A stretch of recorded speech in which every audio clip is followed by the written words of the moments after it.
Analyze, rename, merge, or delete unused object styles. Did you know that deleting a subcategory object style automatically moves all Revit elements assigned to that object style to the parent or built-in object style?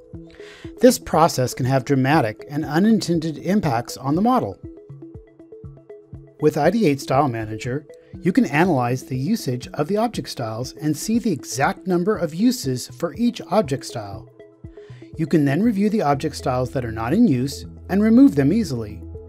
You can also see which Revit elements are assigned to that style, such as families or groups. You can then make educated decisions about whether to rename, merge, or delete them. Imported object styles can also create problems, and they are especially hard to review with Revit. Fully or partially exploded DWG CAD files can produce many unwanted object styles.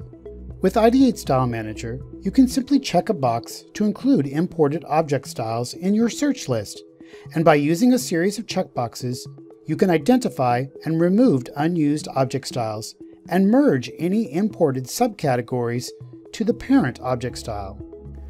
The usage information in Ideate StyleManager shows which elements or families use those styles, so you can review the information before choosing to rename, merge, or delete them.